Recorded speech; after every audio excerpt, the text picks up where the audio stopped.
एक छोटा सा प्यारा सा गांव था जहां राहुल अपनी छोटी सी चाय की दुकान चलाता था।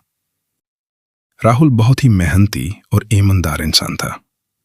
उसकी चाय पूरे गांव में मशहूर थी। पहला ग्राहक, राहुल भाई, एक कड़क चाय पिलाना। राहुल, बिल्कुल काका, अभी लाया। एक दिन दुकान पर बहुत भीड़ थी। तभी एक चालाक आदमी वहां आया।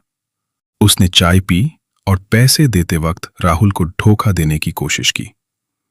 चालाक ग्राहक, ये लो राहुल, तुम्हारे 500 रुपए, बाकी पैसे जल्दी वापस करो, मुझे देरी हो रही है।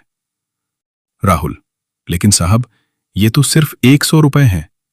चालाक ग्राहक, क्या बात कर रहे हो, मैंने 500 का नोट दिया है, ध्यान से देखो। राहुल थोड़ा घबरा गया, लेकिन उसने झगड़ा नहीं किया और चुपचाप बाकी पैसे वापस कर दिए। अगला दिन, नया इम्तिहान। अगले दिन वही आदमी फिर आया। इस बार उसने सोचा कि राहुल को और बड़ा धोखा देगा। उसने 1000 का नकली नोट निकालने की कोशिश की। चालाक ग्राहक, ये लो 1000 रुपए, 5 किलो चाय की पट्टी पैक कर दो और बाकी चेंज दे दो। राहुल, नोट को देखते हुए, साहब, ये नोट तो नकली लग रहा है।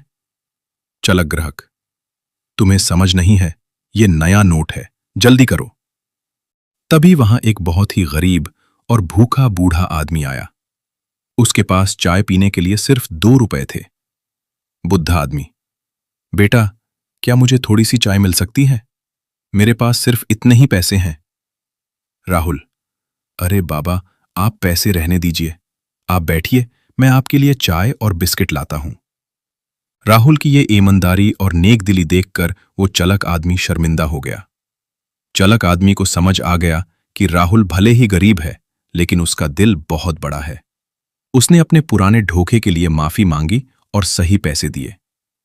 चालाक ग्राहक, राहुल भाई, मुझे माफ कर दो, मैंने कल तुम्हें धोखा दिया था। ये लो तुम्हारे बचे हुए पैसे, तुम सच में एक बहुत अच्छे इंसान हो। राहुल, साहब, पैसे तो आते जाते रहेंगे, पर ईमानदारी ही सबसे बड़ी कमाई है। राहुल की ईमानदारी की चर्चा अब पूरे गांव में होने लगी। लोग अब उसकी चाय ही नहीं, उसके असूलों की भी इज्जत करते थे। दोस्तों, इस कहानी से हमें यह सीख मिलती है कि चाहे हालात कैसे भी हों, हमें कभी अपनी ईमानदारी नहीं छोड़नी चाहिए।